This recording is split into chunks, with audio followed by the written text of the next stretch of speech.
Good morning, children. Next chapter is self-management skills. Unit 2, self-management skills. So what is self-management? Self-management means self-control. So self-management, also referred to as self-control, is the ability to control one's emotions throughout and emotions, thoughts, and behavior effectively in different situations. So this also include motivating oneself and setting goals. So people with strong self management skills are better in doing certain things better than the others. So therefore, employers too strongly prefer people with good self management skills. So for working in a company or in a place, we need a self control. So we should know how to manage ourselves. So what are the basics of self management? So to perform well at work and life in general, you must be able to manage and improve yourself in various skills, including discipline, timelessness, goal setting, problem solving, teamwork, professionalism, etc. So, once you develop your personality and abilities in these areas, you will be able to succeed in personal as well as professional life. So, following are some of the skills you must master to succeed in life. So, first one is self awareness. So, you should ask for honest feedback and gather insights on your personality and work specific proficiencies. Think about your daily interactions and how you handled the situations well or could have handled them differently. So, self awareness means first you should be aware of yourself. So what all things you have done today and how you have dealt with the different situations that has occurred today. So that is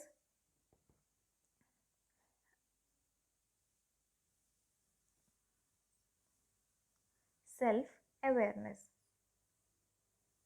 Next is responsibility. So taking responsibility for your task is very much important.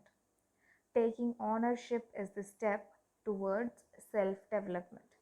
For example, if you have been assigned a task by a teacher, ensure you take complete ownership. Even if you are unable to complete the task on time, you must report it and then correct it. So, what is responsibility? So, if a task has been given to you, then you should do your task with proper responsibility. Even if you are not able to complete your task within the specified time, you must report it and then correct it. Next is time management. So prioritize the things you have to do. Remove waste and redundancy from work. Make a timetable and follow it diligently. Time management, what you all will be creating a timetable for your studies. Likewise, create a timetable for your day-to-day activities. Then prioritize the things you have to do. What all things you have to do.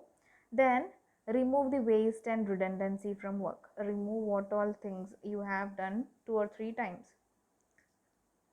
And make a timetable and follow it without any laziness, diligently. Then adaptability. Stay current with best practices and read up on new information always. Prepare yourself for new changes so that you can you can transition seamlessly. So whatever be the situation, you should be able to adapt to the situation. Whatever be the situation, you should adapt to the situation. That is, you should prepare yourself for the new changes, whatever the new changes are coming. So you should be prepared for the changes, accept what the new changes are coming. So what are the skills you must master to succeed in your life? These are the skills that you can use to succeed in your life. They are self-awareness, responsibility, time management, adaptability. Next is stress management. Stress and stress management. Have you ever felt worried that you will not pass in an exam? Or do you feel pressurized when people around you bring up certain topics for discussion? Or do you fear that you will be unsuccessful in life? If yes, they are that is called stress. In such situation, you are in stress. So stress motivates you to achieve more, but you are under stress for a prolonged period of time. It can cause health problems and mental troubles as well. So you would have when exams are near, you will feel stressed. So what that causes? It causes you to study hard. So uh, for some extent, stress is very good. But if it crosses the limit, stress can cause mental problems or health issues. So what is the stress? Stress can be defined as our emotional, mental, physical, and social reaction to any perceived demands or threats. So these demands or threats are called stress. So stressors are the reason for stress. So for example, you are too close to the exams but you feel unprepared, or you are experiencing a loss of someone close in the family, or you are worried about what people think of you if you don't dress well or can't speak confidently, or you are stressed due to lack of sleep. So if you feel such situations, then these are the signs of stress. So how can you manage stress? So if stress occurs, I told you, stress can lead to mental and physical problems, health issues. So we should properly manage stress. So how can you manage stress? So stress is a part of everyday life. So there are many instances when stress can be helpful. A fire alarm is intended to cause stress that alerts you to avoid danger. Okay, so whenever there is a fire, the fire alarm will work and the people will get stressed and run away. So what happens? This can save the life of many people. So the stress created by a deadline to finish a paper can motivate you to finish the assignment on time. But when experienced in excess or for a long period of time, stress has the opposite effect. So it can harm our emotional and physical health and limit our ability to function well at home, in school, and within our relationship.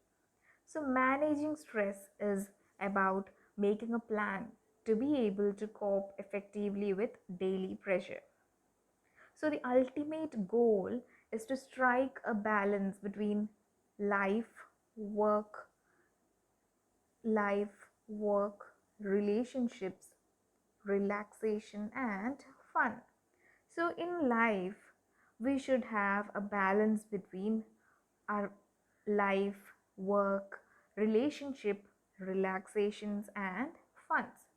So, by doing this, you are able to deal with daily stress triggers and meet these changes head on. So, always keep in mind the ABC of stress management. That is, A stands for adversity or the stress event. So, what is the cause of the event? Then, B, believes or the way you respond to that event. B is the way you respond to that event. And C is the consequences or actions and outcomes of the event. Okay, so you should be aware of these three ABCs. Okay, so A stands for adversity or the stressful event. B, the beliefs or the way you respond to the event. C is the consequences or actions and outcomes of the event. Suppose in your class you would have seen some students, they are not at all stressed for submitting an assignment, even though they do not submit the assignment also, they are not at all tensed. So they would be thinking about they'll be thinking about the first, the A, that is adversity or the stressful event. So what is the stressful event there? That is to submit the assignment. Then how or the way you respond to the event. How will you respond to the event? Either you will write the assignment fastly so that you can submit it on time, or you can ask the teacher that I need a little bit more time, or you won't submit it. So these are the cases for submitting the assignment. So what are the consequences or actions? So if you submit the assignment, then the consequence will be a positive one. That is, the teacher will give you good marks. And if you take an excuse, teacher may be scolding you that the other students are given the same time and they are able to submit the assignment, then what is the problem with you? Or if you don't submit the assignment, then the consequence will be teacher may be putting 0 marks for the assignment. So if you are ready to face all these consequences, then you don't have the stress. Then what is the stress there? You don't have stress. Stress is over. So such students, those who don't submit the assignment, are not aware of the stress. So how stress management can help? Stress management can help to have a joyful life. Focus and complete task on time. Be happy person as you are stress free. Be more energetic and spend quality time with your friends and family. Then what are the 3 steps to manage stress? Step 1 is be aware that you are stressed. Be aware that you are stressed. So look out for the signs of stress such as headache, sleeplessness, sadness, excessive worrying, nervousness, etc. So only when we are aware we can manage stress. Only when we are aware that I am stressed, then only we can manage the stress. Then the second step is identify what is causing you stress. Identify what is causing you stress. So find out the reason for your stress. Is it because of exams or family pressures or money, not eating good food, etc. So what is the reason should be identified.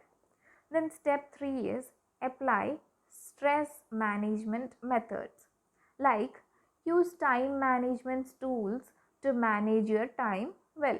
So this much time I should spend for my home studies, this much for playing, for this much for watching TV.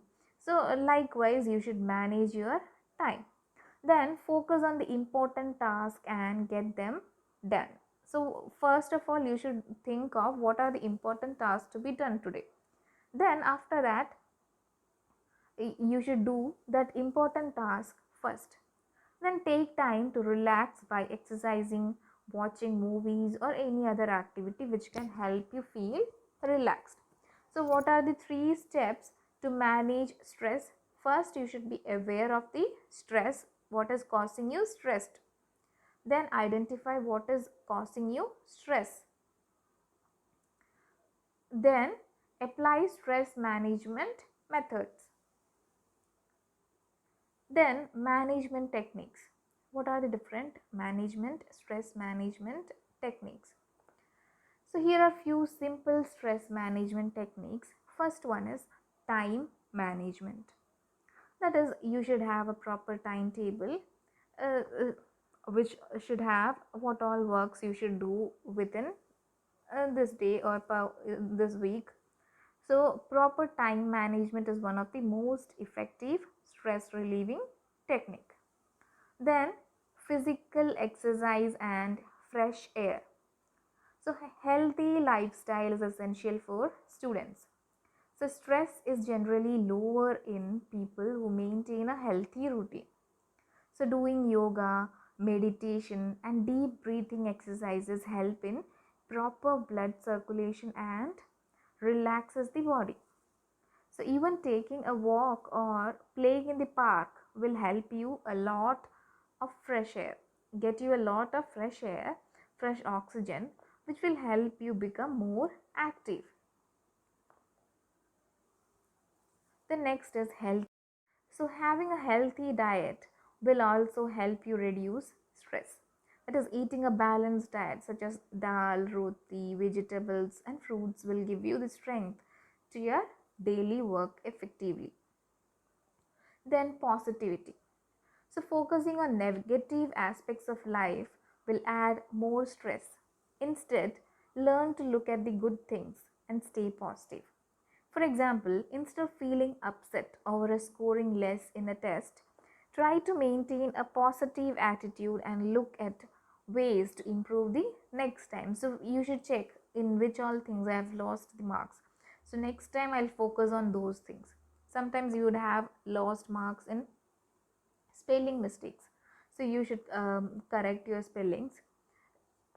Check whether what are the correct spellings of these words and you can avoid these marks, reducing these marks. Then organizing academic life, no delaying. By keeping class notes organized, finishing in assignments on time and keeping track of all deadlines, stress can be reduced to a great extent. That is, we should do everything on time. That is, it should be organized. Then we should if today's work is done today itself, then for tomorrow we have to focus only on tomorrow's work. So it should be organized. That is, work should be done on proper time. Then sleep. We should get a good night's sleep for at least 7 hours so that your brain and body gets recharged to function better the next day. So there is a proper, you should need proper sleep. Then holidays with families and friends. So going to a relative's place such as your grandparents' house or new place during your summer vacation can help you break from normal routine and come back afresh.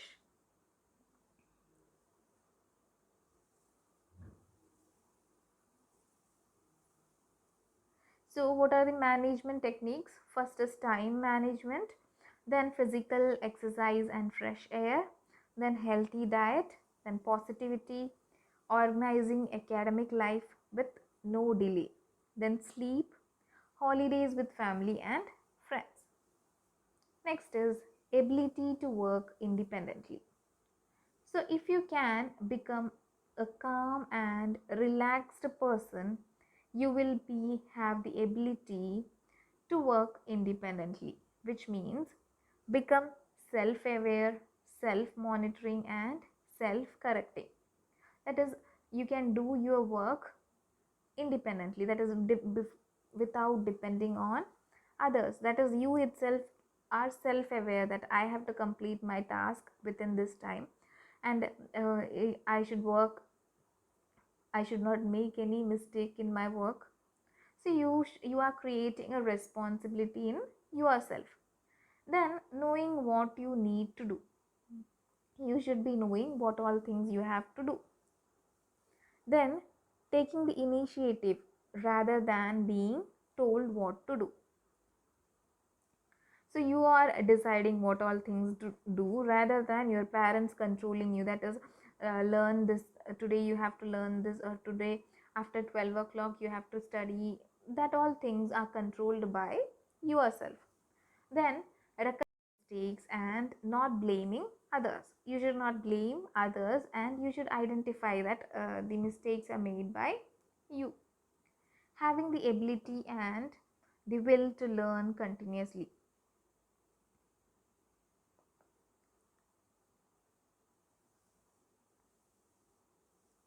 Next is emotional intelligence.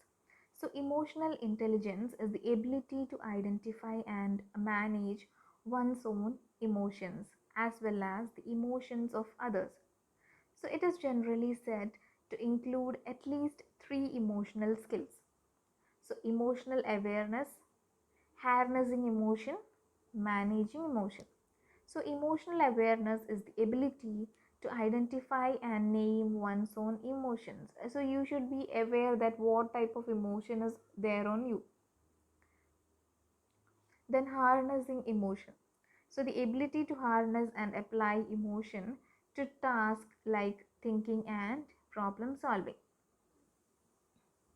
You should be able to apply emotion to task. That is, if you are happy, you should think of what this emotion can be applied to your task. Then managing emotion, the ability to regulate one's own emotions when necessary and help others to do the same.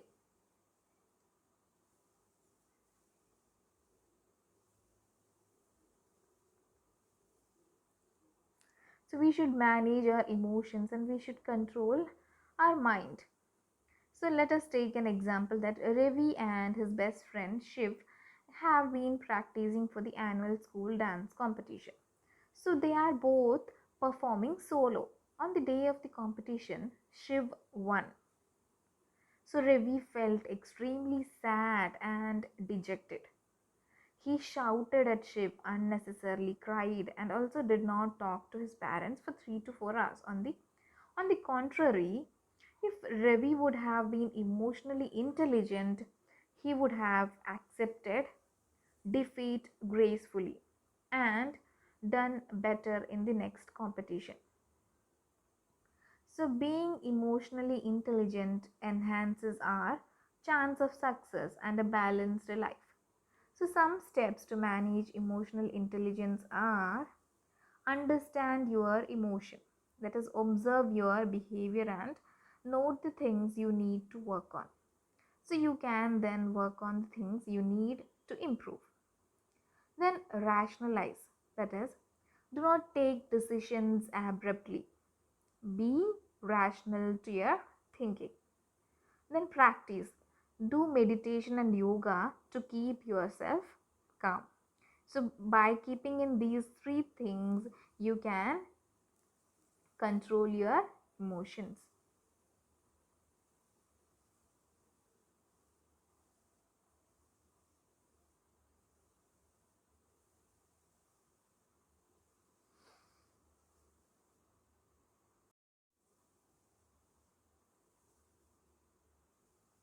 Next is self-awareness, strength and weakness analysis. So being self-aware, that is, self-aware means we should know ourselves. So what are the strength, what is my strength and what is my weakness? So self-awareness means that you can identify your strength and weakness. Self-awareness therefore will help you in converting your weakness into strength and strength into an exceptional talent. So analyzing your strength and weakness helps you to attain success in life. However, strength and weakness analysis begins with knowing yourself first. So, first step is knowing yourself. So, we should be aware of what I am, what we are. So, understanding who you are, what you like or dislike, what are your beliefs, and what are your opinions, what is your background, what do you well, what you do well, and what you do not do well is important, because only then you actually measure your strength and weakness.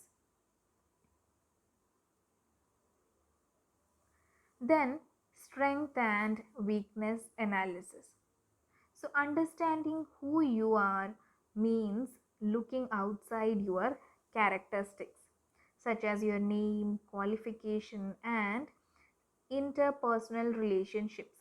In other words, being self aware actually means knowing your inner strength, hidden talents, skills, and even weakness. Let us look at how we define strength and weakness. So, examples of strength. So, I am good at creative writing. I am confident of speaking in front of an audience. I play guitar very well. So, these are, I'm confident. These things are strengths. Next is weakness. So, I find it difficult to solve maths problems.